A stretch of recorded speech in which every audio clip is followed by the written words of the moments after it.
အားလုံးပဲမင်္ဂလာပါ audio book ပိုင်ဇာတ်မှကြိုဆိုပါရစေ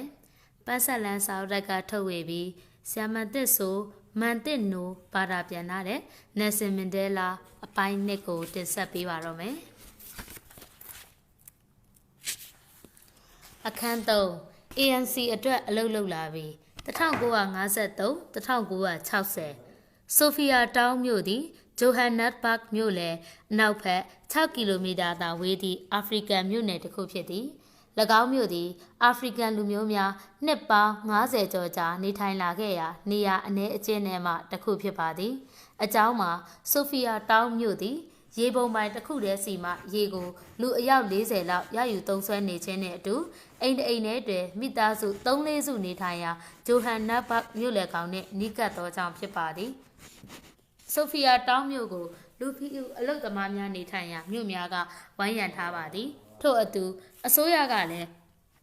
လူဖြူအလုတ်သမားများကိုဆိုဖီယာတောင်းမြို့စီပြောင်းရွှေ့စေချင်နေသည်1953ခုနှစ်တွင်အစိုးရသည်ဆိုဖီယာတောင်းမြို့ရှိအာဖရိကန်လူမျိုးများကို၎င်းတို့၏နေအိမ်များမှထွက်၍ဂျိုဟန်နတ်ဘတ်မြို့ကြီးစီမှကီလိုမီတာ20ခန့်ဝေးသည့်မြို့နယ်အသစ်တစ်ခုစီအင်အားသုံးပြောင်းရွှေ့ခိုင်းစေမှုပြုလုပ်ခဲ့ပါသည်ဤသို့ပြုလုပ်ခြင်းသည်အာဖရိကန်လူမျိုးများနေထိုင်အလုပ်လုပ်ကိုင်နေသည့်နေရာကိုထိန်းချုပ်ကွပ်ကဲရန်အစိုးရ၏အစီအစဉ်ထဲမှတစိတ်တစ်ပိုင်းဖြစ်ပါသည် ANC သည်ဤမြို့နယ်ကိုဖျက်ဆီးမိအစိုးရ၏စီမံကိန်းကိုတားဆီးရေးကြိုးပမ်းသည့်အနေဖြင့်လပေါင်းများစွာကြာအောင်ဆိုဖီယာတောင်းမြို့တွင်အစည်းအဝေးများစီစဉ်ကျင်းပခဲ့ပါသည်အဆိုပါအစည်းအဝေးပွဲများတွင်1953ခုနှစ်စက်တင်ဘာလအထိမန်ဒဲလာကမိန့်ခွန်းစကားပြောလာခဲ့ပါသည်ထိုအချိန်တွင်1950ပြည့်နှစ်၌ပြဋ္ဌာန်းထားခဲ့သောအခြေဥပဒေအရမန်ဒဲလာကို2နှစ်ကြာတားမြစ်ထားပါသည်ဤဥပဒေသည်မည်သူမဆိုကိုအစည်းအဝေးများတက်ခြင်းမှမြို့မှထွက်ခွာခြင်းမှနိုင်ငံရေးအဖွဲ့အစည်းများနှင့်ပတ်သက်ခြင်းမှတငယ်ချင်းမိတ်ဆွေများနှင့်တွေ့ဆုံခြင်းမှတားဆီးရန်အစိုးရကိုခွင့်ပြုထားပါသည်မန်ဒဲလာကိုညီသည့်ရာဇဝတ်မှုနှင့်မှမဆွတ်ဆွဲထားတော်လဲ2နှစ်တိုင်ညီသည့်အစည်းအဝေးများသို့မသွားရန်သို့မဟုတ်ဂျိုဟန်နတ်ဘတ်မြို့မှမသွားရန်တားမြစ်ထားပါသည်ထို့အတူမန်ဒဲလာခမညာသူ့သား၏မွေးနေ့ပါတီပွဲစီတို့ပင်မသွားနိုင်ခဲ့ချေ ANC မှထွက်ပေးရန်လဲမန်ဒဲလာကိုဖိအားပေးထားပါသည် ANC ခေါင်းဆောင်အများစုကိုနှစ်ပေါင်းများစွာတိုင်တားမြစ်ထားပါသည်မန်ဒဲလာသည်1953ခုနှစ်စက်တင်ဘာလတွင်ကျင်းပသည့် ANC အမျိုးသားအစည်းအဝေးစီသို့မသွားနိုင်ခဲ့ချေထို့ကြောင့်အခြား ANC အဖွဲ့ဝင်တဦးကသူ့ကိုယ်စားသူ့မိန့်ခွန်းစကားများကိုဖတ်ကြားပေးရပါသည်အာဖရိကန်လူမျိုးများကိုတိုက်ပွဲပုံစံမျိုးစုံအတွက်ကြိုတင်ပြင်ဆင်ပေးထားရမည်ဟုမန်ဒဲလာကဆိုပါသည်အမတ်တရားကအနိုင်ရမည်ဖြစ်ကတရားမမျှတမှုကရှုံးနိမ့်ရမည်ဟုမန်ဒဲလာကယုံကြည်ထားပါသည်သူကဆိုသည်မှာလွတ်လပ်ခွင့်အတွက်ရှောက်ရမည်လမ်းကမလွယ်ကူပါဘူးကျုပ်တို့ရဲ့ဆန္ဒတောင်ထိပ်တွေစီမရောက်ကြမီမှာမရဏအရေးထိုးရာတောင်ကြားကိုကျုပ်တို့အများစုကအကြိမ်ကြိမ်ဖြတ်တန်းရမှာပါပဲဟု၍ဖြစ်သည်ဤစကားများကြော်ကြားလာခဲ့ပါသည်မန်ဒဲလာသည်အိန္ဒိယခေါင်းဆောင်ပန်ဒစ်နေရူ1889-1964၏အခက်အခဲများနှင့်တတိပြတ်တိအကြောင်းကိုဖတ်ခဲ့မှုပါသည်သို့ဖြစ်ရာလွတ်လပ်ခွင့်ရှောက်လန်းဖို့မလွယ်ကူဟုသောနေရူထံမှစကားများကိုသူကယူသုံးခဲ့ခြင်းဖြစ်ပါသည်1955ခုနှစ်အစတွင်ရဲနှင့်စစ်သား4000တို့သည်ဆိုဖီယာတောင်းမြို့စီရောက်လာကြကာအာဖရိကန်လူမျိုးများကိုဖယ်ရှား၍၎င်းတို့၏နေအိမ်များကိုစတင်ဖျက်ဆီးခဲ့ကြပါသည် ANC နှင့်အတူ ANC ၏အကြမ်းမဖက်အနုနည်းဖြင့်ဆန္ဒပြမှုများကိုအစိုးရကနားထောင်မည်မဟုတ်ဟုမန်ဒဲလာသဘောပေါက်စပြုလာပါတော့သည်1935ခုနှစ်တွင်အစိုးရကဥပဒေတရက်ကိုပြဋ္ဌာန်းလိုက်ပါသည်ယင်းဥပဒေမှာအာဖရိကန်လူမျိုးကလေးငယ်များကိုပိုမိုနွမ်းပါဆုတ်ချသည့်ကျောင်းများစီသာတက်ရောက်နိုင်စေရန်အာဖရိကန်ကျောင်းစနစ်ကိုကျောင်းဖြူလူဖြူကျောင်းစနစ်မှခွဲထုတ်လိုက်သည့်ဥပဒေဖြစ်ပါသည်ထိုအချိန်ကအာဖရိကန်ကျောင်းများဆိုင်ရာဝန်ကြီးဖြစ်သူဒေါက်တာဟန်ဒရစ်ဘာဂိုပြောသည်မှာတောင်အာဖရိကနိုင်ငံရှိအာဖရိကန်များအနေဖြင့်ပြင်းဤညီးငွေပွဲကောင်းပြီးမဖြစ်စလောက်လစာရသည့်အလုပ်ကိုသာလုပ်ရမည်ဖြစ်သည်ထို့ကြောင့်သူတို့အနေဖြင့်ဈေးကြီးသောကျောင်းများသို့တက်ရန်မလိုအပ်ဟု၍ဖြစ်သည် ANC ကဤဥပဒေနှင့်ပတ်သက်၍စန့်ကျင်ဆန္ဒပြကြရန်စီစဉ်ခဲ့သလိုမန်ဒဲလာကအာဖရိကန်လူမျိုးများကိုကိုယ်ပိုင်ကျောင်းများထူထောင်စေချင်ခဲ့သည် 1950ပြည့်နှစ်ဝန်းကျင်တွင်အစိုးရသည်လူဖြူကျောင်းသားတဦးချင်းစီအတွက်နှစ်စဉ်44ပေါင်တုံးဆွဲ၍ကလားကျောင်းသားနှင့်အာရှကျောင်းသားတဦးချင်းစီအတွက်16ပေါင်သုံးဆွဲကအာဖရိကန်ကျောင်းသားတဦးချင်းစီအတွက်တော့တပေါင်ထက်မပိုတော့ငွေကြေးသာသုံးဆွဲခဲ့ပါသည်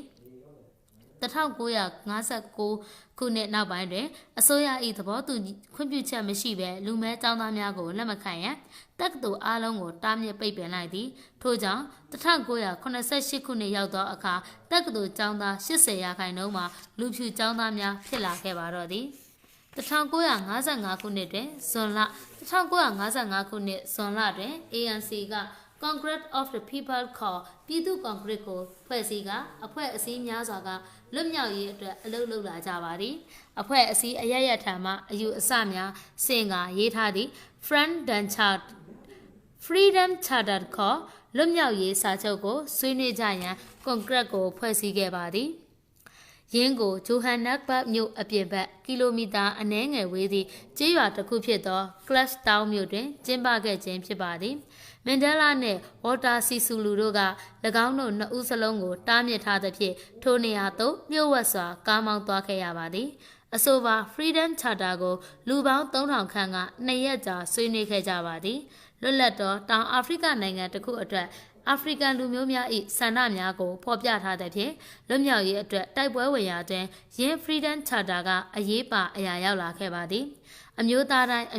ကအစိုးရအတွက်မဲပေးနိုင်တဲ့ကြောင်းအမျိုးသားအဖွဲ့အစည်းများအားလုံးတူညီသောအခွင့်အရေးများရှိတဲ့ကြောင်းနိုင်ငံ၏မြေယာများနှင့်ဥစ္စာဒနာကိုပြည်သူအလုံးကခွဲဝေပေးတဲ့ကြောင်းတို့ပါဝင်ပါသည်ကွန်ဂရက်ရှိလူအများစုမှာလူမဲများဖြစ်ကြတော့လေအိန္ဒိယနှင့်ကလားလူမျိုးများအပြင်လူဖြူ100ကျော်လည်းပါဝင်ပါသည်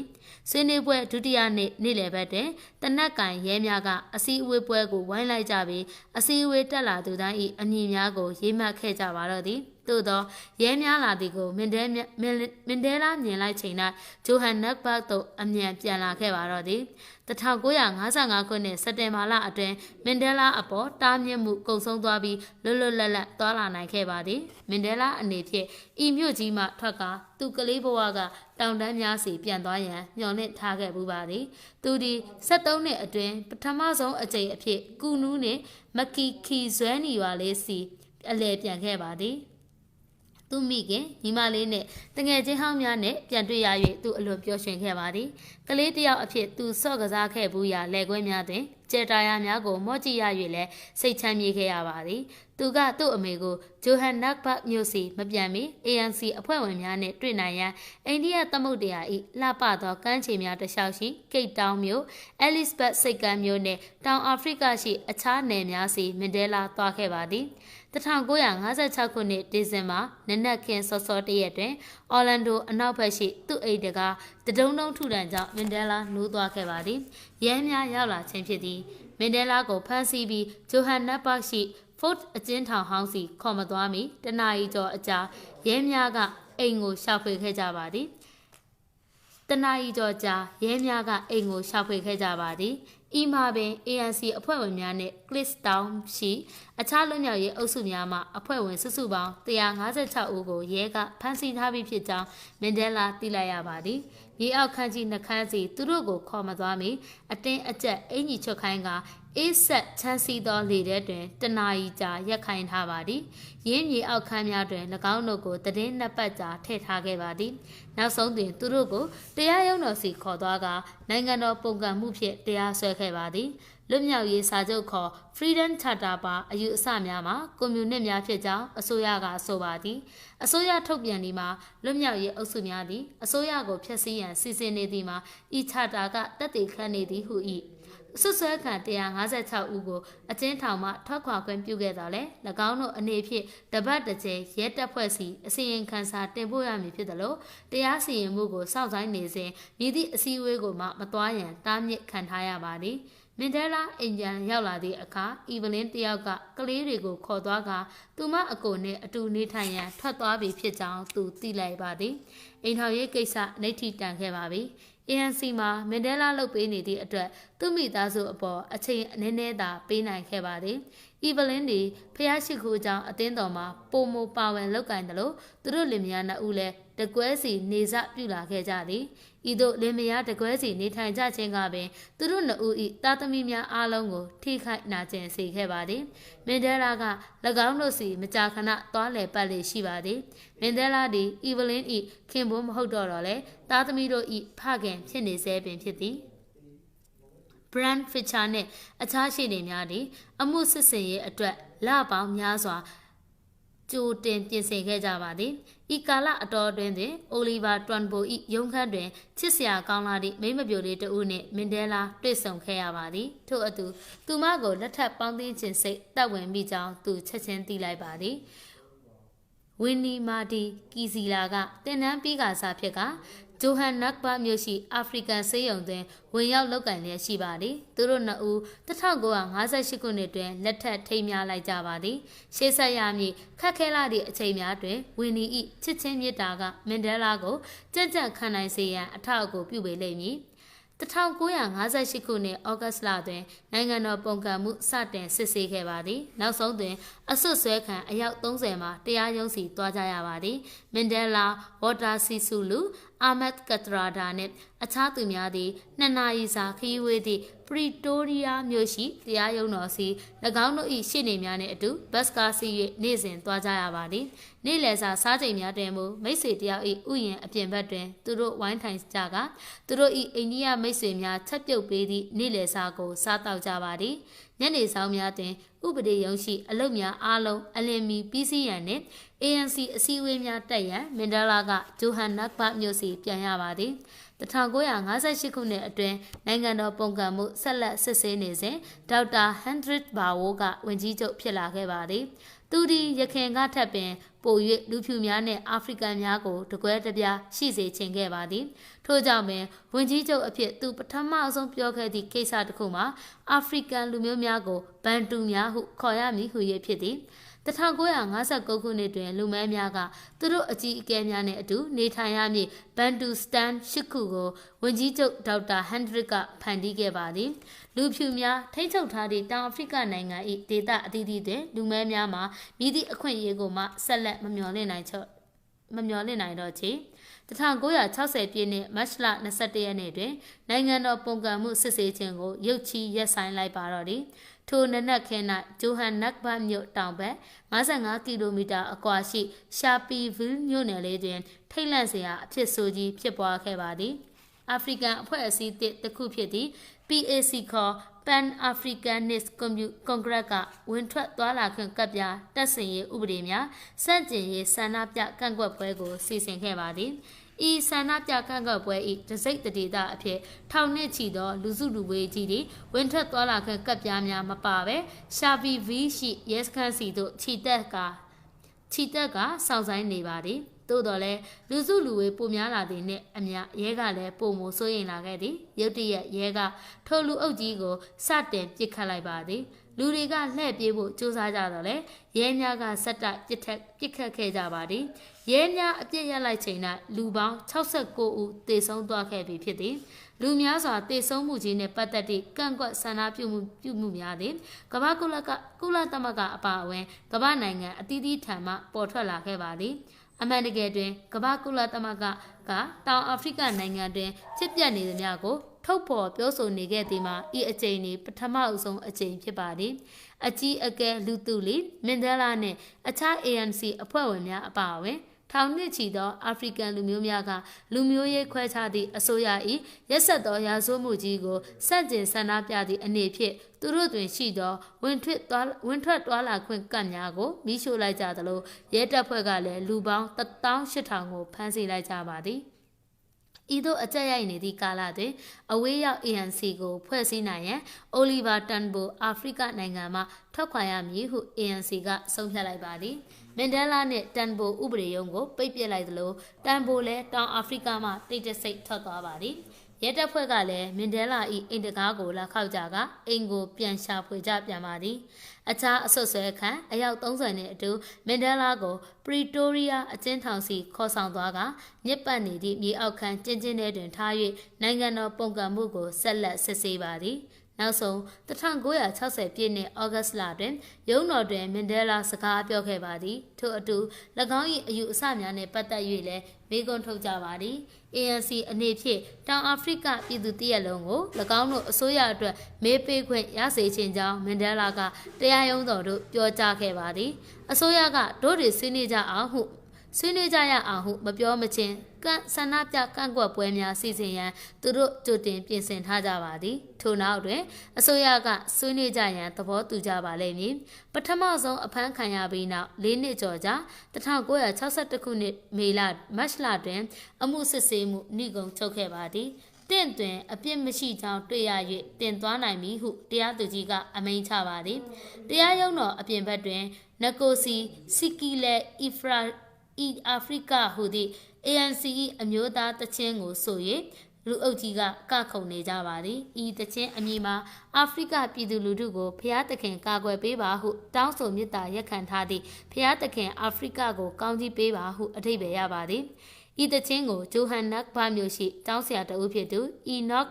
စွန်တွန်ဂါက1898ခုနှစ်တွင်ရေးဖွဲ့တည်ကုန်းခဲ့ခြင်းဖြစ်သည်ဤတခြင်းကိုရှိုးစားနယ်တွင်ရေးသားခဲ့ခြင်းဖြစ်ကလူမျိုးရေးခွဲခြားဆက်ဆံသည့်နှစ်ကာလများအတွင်းဆန္ဒပြတခြင်းအဖြစ်တည်ဆိုခဲ့ကြပါသည်ယခုသောဤတခြင်းသည်တောင်အာဖရိကနိုင်ငံ၏နိုင်ငံတော်တခြင်းအဖြစ်ကမ္ဘာတဝန်းကြော်ကြားလျက်ရှိပါသည်ထို့အတူအာဖရိကများအပါအဝင်တောင်အာဖရိကလူမျိုးများအားလုံး၏ဘာသာစကားများစွာဖြင့်တည်ဆိုလျက်ရှိကြပါသည်ထိုညကမန်ဒဲလာအိမ်မပြန်ခဲ့ပါအစည်းအဝေးများအကြိမ်ကြိမ်ထိုင်အပြီးတွင်လုပ်ငန်းများကိုလျှို့ဝှက်ဆက်လုပ်ရန် ANC ခေါင်းဆောင်များကဆုံးဖြတ်ချက်ချလိုက်ကြပါသည်နိုင်ငံအဝန်းလွတ်လပ်စွာသွားလာ၍ဆန္ဒပြပွဲများစီစဉ်ရန်မန်ဒဲလာကိုခိုင်းပါသည်မန်ဒဲလာ၏သားကြီးအော်ရတာဖြစ်သူတန်ဘီကီလီကအဝေးတွင်ကြောင်းတက်နေ၏တို့ရသည်မိခင်နှင့်အတူနေထိုင်လျက်ရှိသည့်အော်လန်ဒိုအရှေ့ပိုင်းရှိသူကလေးနှစ်ယောက်စီပြန်နှုတ်ဆက်စကားပြောရန်မန်ဒဲလာသွားခဲ့ပါသည်ထို့နောက်တွင်သူအိမ်ပြန်ကသူ့သမီးနှစ်ယောက်ဖြစ်သည့်ဇီဇာနီဇီနီနှင့်ဇင်စီတို့ကိုသွားနှုတ်ဆက်ပြန်ပါသည်ဟိုအဝေးကိုအချိန်အကြာကြီးကိုသွားရမယ်သူကသမီးတို့အမေဝင်းဒီကိုပြောပြလိုက်ပါသည်သူ့ဘဝတစ်ညီအောက်လုပ်ငန်းအစပြုခဲ့ပါတော့သည်အခန်း၄နိုင်ငံတော်အတွက်လန်ဒန်ဒဇင်1961-1962မန်ဒဲလာက ANC အတွက်သူ့တာဝန်ကိုဆက်လက်လုပ်ကိုင်ပါသည်သူ့လှုပ်ဆောင်ချက်ကိုသာရဲကအနက်ရသွားလင်သူ့ကိုထောင်ထဲပို့နိုင်မည်ကိုသူသိခဲ့ပါသည်မန်ဒဲလာသည်တနေရာတဲ့အချိန်ကြာနေပြီးမှအခြားတနေရာတို့တိတ်တဆိတ်ပြောင်းရွှေ့ပါသည်မြို့နယ်များနှင့်ကျေးရွာများရှိအစည်းအဝေးပွဲများစီသူကားမောင်းသွားချိန်တွင်မျက်မှန်တက်လျက်ညစ်ပေပေယူနီဖောင်းအပြာကြီးဝတ်ထား၍ဒရိုင်ဘာအုပ်ထုပ်ဆောင်ထားပါသည်တောင်အာဖရိကသားအားလုံးအတွက်အမျိုးသားညီလာခံတစ်ခုစီစဉ်ပေးရေးအစိုးရကိုတွန်းအားပေးနိုင်စေရန်အလုသမားများအလုခွင့်မဝင်ရေးဆန္ဒပြပွဲတစ်မျိုးဖြစ်သည့်အိမ်မာနေအစီအစဉ်ကိုကျင်းပရမည်ဟုအာဖရိကန်အလုသမားများကိုမန်ဒဲလာစတင်စည်းရုံးပါသည်ရဲကလည်းမန်ဒဲလာကိုအကြိမ်ကြိမ်ဖမ်းမိလူနီးပါးဖြစ်ခဲ့ပါသည်အချုပ်မိပွက်များတွင်သူကားရလိုက်သည့်အခိုက်သူနှင့်ဘေးချင်းရှင်ကားထဲတွင်ထိုင်လိုက်ပါသည့်ရဲအရာရှိတဦးကိုသူတွေ့စမြဲဖြစ်သည်ဂျိုဟန်နက်ဘာမြို့ရှိနောက်တစ်နေ့နေ့လည်ခင်းတွင်အာဖရိကန်လူမျိုး၏တာတဦးသူစီတန်မတ်လျှောက်လာပါသည်သူဖြတ်သွားချိန်တွင်ထိုရဲသားကမန်ဒဲလာကိုပြုံးပြက ANC တင်ကေတအဖြစ်သူ့ကိုလက်မထောင်ပြပါသည်မန်ဒဲလာသည်မြို့ရှိလူဖြူရက်ကွက်အတွင်းသူ့တိုက်ခန်းချင်းချင်းလေးတဲ့တွင်သတင်းစာသမားဖြစ်သူ White Fico Dash နှင့်သတင်းပတ်အနှဲငယ်ကြားအတူနေထိုင်ခဲ့ပါသည်သူဒီနေ့ဘက်တွင်တိုက်ခန်းအတွင်းနေထိုင်ကအစည်းအဝေးများတက်ရန်ညဖက်မှထွက်ပါသည်မနက်တိုင်းအိယာဆော့ဆော့ထားကသူ့ကိုယ်သူကျမ်းမာစေရန်ဧကန်ချင်းချင်းတဲ့တွင်တနာရီကြာအပြေးလေးကျင်ပါသည်နွားနို့ပြစ်တောက်ခြင်းသည်ရှိုးစာသားတို့၏ဒလိထုံစံဖြစ်ပါသည်မန်ဒဲလာကတော့တိုက်ခန်းပတင်းပေါက်အပြင်ဘက်တွင်နှုတ်တပလင်းကိုထားပါသည်တနေ့ဧခန်းတွင်ထိုင်နေစဉ်တိုက်ရှိမှဖျက်လျှောက်သွားရန်ပြောသွားသည့်အာဖရိကန်လူမျိုးနှစ်ဦး၏စကားကိုမန်ဒဲလာကြားလိုက်ရပါသည်လူဖြူတဦး၏တိုက်ခန်းအပြင်ဘက်တွင်လူရှိုးစာနှုတ်တပလင်းကိုတွေ့ရသည်မှာထူးဆန်းလာသည်ဟုသူတို့ဆိုကြပါသည် wife ၏တိုက်ခန်းမှသူထွက်ခွာရတော့မည်ဟုထိုအခိုက်တွင်မန်ဒဲလာနားလည်သွားပါသည်ထိုအချိန်တွင်အိမ်မနေဆန္ဒပြမှုကိုတားဆီးနိုင်ရန်ရဲကအဖမ်းအဆီးများလုပ်ကင်လျက်ရှိပါသည်1962ခုနှစ်မေလ29ရက်နေ့တွင် အိန္ဒိယအလုတ်သမားများနဲ့အသားအယောင်ဆုံးအလုတ်သမားများပူးပေါင်းပါဝင်သောထောင်နဲ့ချီသည့်အာဖရိကန်များသည်ဒါကန်ကိတ်တောင်ပို့စ်အဲလစ်ဘတ်နှင့်ဂျိုဟန်နက်ဘာရှိအလုတ်ခွင်များမှခွာ၍အိမ်ပြန်နေကြပါသည်သို့သောအိမ်မနေအစီအစဉ်နှင့်နိုင်ငံ၏ဒေသများတွင်မအောင်မြင်ခဲ့ပါထို့အတူအစိုးရအနေဖြင့်လည်းအမျိုးသားညီလာခံခေါ်ယူရေးကိုနားမထောင်ခဲ့ပါ1962ခုနှစ်တွင်BJ ဘော့စတာကတရားရေးဝန်ကြီးဖြစ်လာခဲ့ပါသည်၎င်းတို့အနေဖြင့်အာဖရိကန်များ၏အခွင့်အရေးများနှင့်ပတ်သက်၍မေ့ပြလိုက်နိုင်သည်ဟုဝန်ကြီးကရဲများကိုပြောကြားပါသည်နိုင်ငံတော်ပုံကံမှုစစ်ဆေးစီရင်အပြီးတွင်အစိုးရကဖြစ်စေခြင်းသည်များကိုတရားရုံးတော်များနှင့်တရားသူကြီးများကလှုပ်ဆောင်ပေးမည်မဟုတ်ကြောင်းအစိုးရကသဘောပေါက်သိရှိသွားပါသည်ထို့ကြောင့်ဖမ်းဆီးထားသူမှန်သမျှကိုလက်လက်စွာရိုက်နှက်ညှဉ်းပန်းနှိပ်စက်နိုင်သည်ဟုရဲများအားအပ်နှင်းထားပါသည်1962ခုနှစ်ဇွန်လလွတ်မြောက်ရေးနေ့တွင်သတင်းစာများအားလုံးစီသို့မန်ဒဲလာကအစာတစောင်ပို့လိုက်ပါသည်အာဖရိကန်များအလိုရှိသည့်လွတ်မြောက်ရေးအကြောင်းဆွေးနွေးရန်အမျိုးသားညီလာခံတစ်ရက်ကိုခေါ်ပေးပါဟုအစိုးရကိုသူကထပ်မံတောင်းဆိုခဲ့ပါသည်လူမျိုးရေးခွဲခြားမှုကိုသူကဆက်လက်တိုက်ဖြတ်မည်ဟုလည်းမန်ဒဲလာကကတိပြုထားပါသည်ကျုပ်တောင်အာဖရိကနိုင်ငံကနေ့ရက်တွေနှိကုံချုပ်မသွားမချင်းလွတ်မြောက်ရေးအတွက်ကျုပ်တိုက်ပွဲဆက်ဝင်နေမယ်သို့တော့အစိုးရကနားထောင်ရန်ညှင်းဆန်လိုက်ရာအစိုးရ၏အယူအဆများပြောင်းလဲနိုင်စေရန်အကြမ်းဖက်မှုလိုအပ်သည်ဟုမန်ဒဲလာယုံကြည်သွားပါသည်ဤအကြောင်းကိုဝေါ်ကာစီဆူလူနှင့်ဆွေးနွေးပြီးသည့်အခါဒါဘန်မြို့ရှိ ANC ခေါင်းဆောင်များ၏လျှို့ဝှက်အစည်းအဝေးစီမန်ဒဲလာတွားရောက်ခဲ့တော်သည်အစည်းအဝေးကိုညလုံးပေါက်ဆက်တိုက်ထိုင်ခဲ့သည် ANC ဒီနှစ်ပေါင်း90တိုင်အကြမ်းမဖက်ခဲ့ပါသို့သောယခုအစည်းအဝေးအပြီးတွင်အဖွဲ့တစ်တစ်ခုဖွဲ့ရန်မန်ဒဲလာကိုတာဝန်ပေးပါသည်ထိုအဖွဲ့တစ်က ANC နှင့်တီးခြားဖြစ်ပါသည်အဖွဲ့တစ်ကိုအန်ကွန်တိုဝီစီဇွဲတိုင်းပြည်လန်ဒဇင်းသို့မဟုတ် MK ဟုခေါ်ပါသည် MKD အစိုးရအားစန့်ကျင်တိုက်ခိုက်မည့်အကြမ်းဖက်မှုကိုအသုံးချမည်ဖြစ်ပါသည်အဖွဲ့အမည်တွင်ပါသည့်တိုက်ခိုက်ရေးလက်နက်လန်ဒန်နှင့်တိုက်ပွဲအမျိုးမျိုးစတင်နေကြောင်းဖော်ကျူးထားပါသည်မန်ဒဲလာကဂျိုးစလိုဘိုကိုအဖွဲ့တစ်ထဲဝင်ခိုင်းပါသည်တငယ်ချင်းကောင်းဖြစ်သူဂျိုးစလိုဘိုသည်တောင်အာဖရိကနိုင်ငံသို့တောင်အာဖရိကနိုင်ငံကိုပြောင်းလဲစေနိုင်စေရန်အကြမ်းဖက်မှုလိုအပ်သည်ဟုဆုံးဖြတ်ဖူးကြသောကွန်မြူနစ်ပါတီဝင်တဦးဖြစ်ပါသည်အော်တိုဘာလတွင်ဂျိုဟန်နက်ဘတ်မြို့မြောက်ဘက်ကီလိုမီတာအနည်းငယ်ဝေးသည့်ရီဗိုနီးယားရှိလီလစ်လစ်ဖန်ခေါ်ကြာရွက်ရာခင်းစီမန်ဒဲလာပြောင်းရွှေ့နေထိုင်ကစာရေးစာတမ်းအတွေ့များကိုစီစဉ်ပါသည်သူကဒေးဗစ်မော့ဆာမာယီဟုဖြစ်လာက MKE လူဖြူအဖွဲ့ဝင်များအတွက်ထမင်းချက်နှင့်ဒရိုက်ဘာအဖြစ်လုပ်ကင်သည်ဟုဖြစ်လာပါသည်ဝင်းနီကသမီးနှစ်ယောက်ဖြစ်သည့်ဇီနီနှင့်ဇင်စီတို့နှင့်အတူမန်ဒဲလာစီလာ၍တည်င်း3-4ပတ်ကြာနေထိုင်ခဲ့ပါသည်လီလစ်ဖီစ်တွင် MK အဖွဲ့ဝင်များအတူတူနေထိုင်ကြကအဖွဲ့သည့်လုပ်ငန်းဆောင်တာများကိုစီမံကြပါသည်အစိုးရအနေဖြင့်အခြေအနေများခက်ခဲစေရန်ဓာတ်အားပေးရုံများနှင့်ယထာလမ်းများကို MK ကဖျက်ဆီးရမည်ဟု၎င်းတို့ကဆုံးဖြတ်ကြပါသည်အရက်သားပြည်သူများကိုမတက်ချက်ကြရန်နှင့်ထိခိုက်ဒဏ်ရာမရရှိကြစေရန် MK အဖွဲ့ဝင်များကိုမှာကြားထားပါသည်1962ခုနှစ်ဒီဇင်ဘာ10ရက်တွင် ANC ခေါင်းဆောင်အဖြစ်လှုပ်ဆောင်မှုအတွက်နဲ့ ANC ၏တမိုင်းကြောင်းတစ်လျှောက်အကြမ်းမဖက်ဆောင်ရွက်မှုအတွက်အကြီးအကဲလူတူလီကနိုဘယ်ငြိမ်းချမ်းရေးဆုကိုရရှိခဲ့ပါသည်အကြီးအကဲလူတူလီ1898-1969နိုဘယ်ငြိမ်းချမ်းရေးဆုရသည့်ပထမဆုံးအာဖရိကန်လူမျိုးဖြစ်ပါတယ်။အစိုးရကလည်းဤဆုကိုယူရန်၎င်းအားနော်ဝေနိုင်ငံသို့သွားရန်အထူးခွင့်ပြုပေးခဲ့ပါသည်။တည်င်းတပတ်အကြာ1962ခုနှစ်ဒီဇင်ဘာ16တွင်ဂျိုဟန်နက်ဘတ်မြို့အဲလစ်ဘတ်စိတ်ကမ်းမြို့နှင့်ဒါဘန်မြို့များရှိဓာတ်အားပေးရုံများနှင့်အစိုးရရုံးများတွင် MK ကပထမဆုံးဘုံဖောက်ခွဲခဲ့ပါသည်။အကြမ်းမဖက်အနုနည်းဖြင့်ဆောင်ရွက်မှုအချိန်သည်လည်းနှိဋ္ဌိတန်ခဲ့တော်သည်။1962ခုနှစ်ဇန်နဝါရီလတွင်မန်ဒဲလာသည်အီသီယိုးပီးယားနိုင်ငံ ST အာဘာတာမြို့ရှိအာဖရိကန်ခေါင်းဆောင်များ၏အစည်းအဝေးသို့တက်ရောက်ရန်တောင်အာဖရိကနိုင်ငံမှလျှို့ဝှက်ထွက်ခွာခဲ့ပါသည်သူသည်ဘီချူဝါနာလက်ယခုဘော့တဝါနာနိုင်ငံအတွင်းသို့တောင်အာဖရိကနိုင်ငံမှလျှို့ဝှက်စွာကားမောင်းထွက်ခွာလာက ဒါအက်ဆာလမ်တို့လေရင်စီးခဲ့ပါသည်ယင်းနေရာတွင်သူသည်တန်ကန်ကြီးကာ၏ပထမဆုံးသမ္မတဖြစ်သူဂျူလီယက်ညီရီနှင့်တွေ့ဆုံခဲ့ပါသည်ထို့နောက်တွင် SD အာဘာဘာမြို့သို့မန်ဒဲလာဆက်လက်သွားရောက်ခဲ့ကဧကရစ်ဟိုင်လီစီစာလီနှင့်စီလာစီနှင့်တွေ့ဆုံခဲ့ပါသည်ပထမဆုံးအကြိမ်အဖြစ်သူသည်အာဖရိကန်ခေါင်းဆောင်တဦးကထောက်ခံအကြံပြုသည့်အာဖရိကန်စစ်သားများနှင့်တွေ့ဆုံခဲ့ပါသည်မန်ဒဲလာသည်ကက်နက်ကွန်ဒါနှင့်လည်းတွေ့ဆုံခဲ့သည်ကက်နက်ကွန်ဒါသည်နောက်တွင်ဇမ်ဘီယာသမ္မတဖြစ်လာခဲ့ပါသည်အာဖရိကန်ခေါင်းဆောင်များအစည်းအဝေးတွင်လူမျိုးရေးခွဲခြားမှုစန့်ကျင်ရေးတွင်ပါဝင်ကူညီနေသောအာဖရိကန်နိုင်ငံများကိုကျေးဇူးတင်ကြောင်းမန်ဒဲလာကပြောပါသည်ဒါအက်ဆာလန်တွင်နေထိုင်လျက်ရှိပြီး ANC အတွက်အလုပ်လုပ်ပေးနေသောအိုလီဗာတမ်ကိုက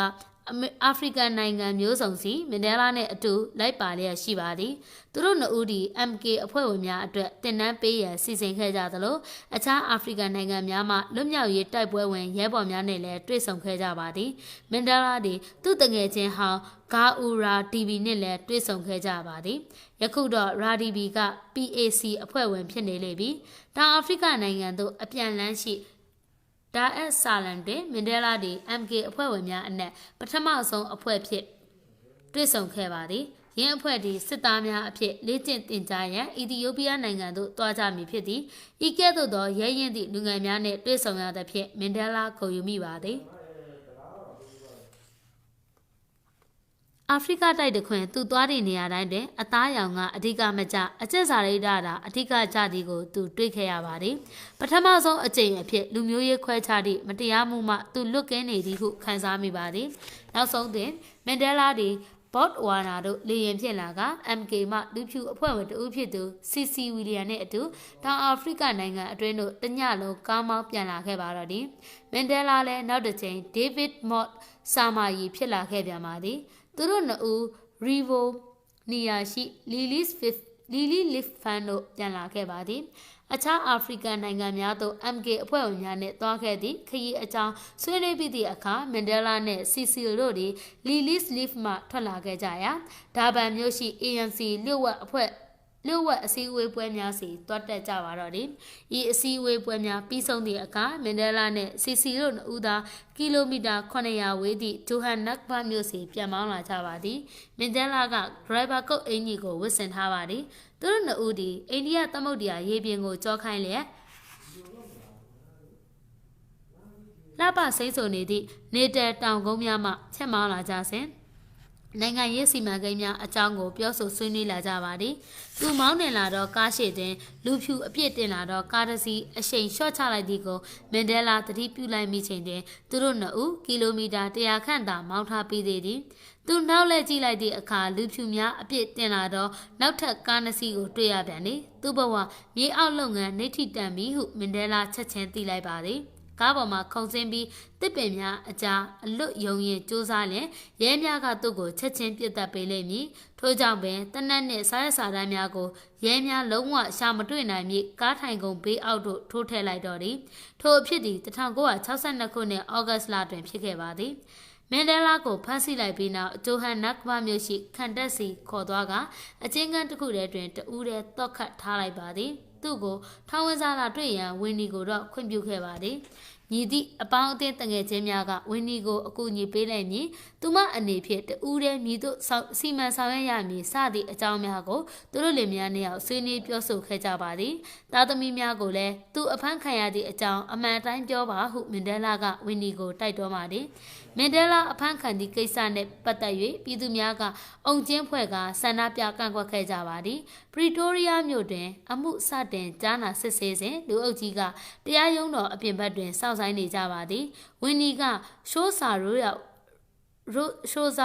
ဝတ်စုံကိုဝတ်ဆင်၍တရားရုံးထဲတွင်ရောက်နေပါသည်မန်ဒဲလာသည်လည်းရှိုးစာရိုးရာဝတ်စုံကိုဝတ်ဆင်လျက်တရားရုံးထဲဝင်လာခဲ့ပါသည်လူအုပ်ကြီးသည်မတ်တက်ရက်လျက်အာနာပြည်သူအတွက်ဟုဟစ်ကြွေးနေကြပါသည်